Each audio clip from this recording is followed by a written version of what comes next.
So we're standing in my basement of my home in Hazel Park, and I have converted it into a full-time ceramic studio. So you see some production happening behind me, and around the corner is going to be my kiln. So it's a full-stop shop. All right, so we're hand builders. We're working with coils, and I make a lot of component pieces. Behind you on the wall there, you'll see some of the finished completed totems hanging. I like to imagine that the work washed ashore and that I'm a cave girl decorating my cave. So we start with a chunk of clay here, and this is a great example. We begin with coils in a lot of the work. This is very elementary, but we can elevate it into some voluminous forms and, just keep it really simple. So I don't use a wheel. I'm not slip casting. This process is simply called hand building. I use baking racks here to keep everything very much organized by their clay colors, and have a visual inventory of where I am, like high and low.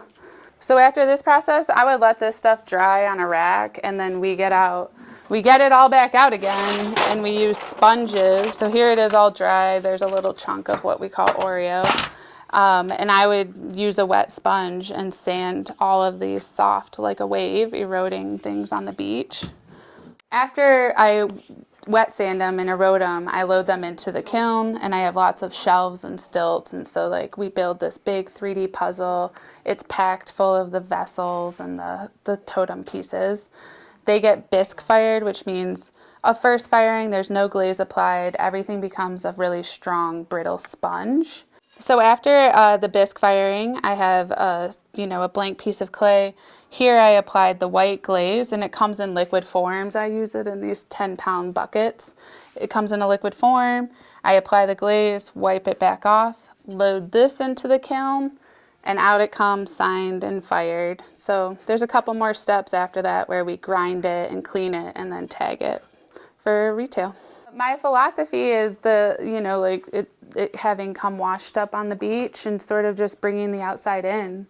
My favorite place is where water meets land, and so I want the work to remind you of sort of those simple treasures you find on the beach. And I love to approach my work like a cave girl, so I think about gathering my fruits and veggies, casting shadows, sort of thanking my cave. There's a real sense of gratitude that comes from the work, where I'm just grateful to have a home, aka a cave, and show it a little reverence. So would these be your cave women? This is my cave crew. Cave crew. Yeah, my cave crew. Right. Yeah. It's so cool to share. So my mom's recently retired, and then her good friend Stacy, my good friend Stacy, we've just, been showing them the ropes. The work is, it's simple but not easy. Yeah, exactly. And we just need quite a bit of it. I moved to Hazel Park about 10 years ago. I lived across the street, and we bought this beautiful little home that we could grow into, put some roots in.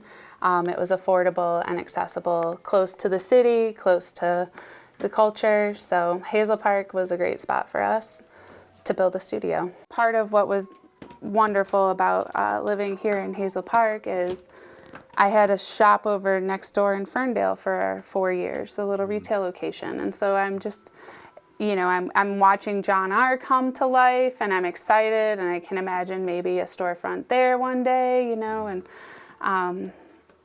it's been really wonderful to call this home. And this was my workspace before COVID struck, but COVID just solidified the fact that working from home is a really good solution for me.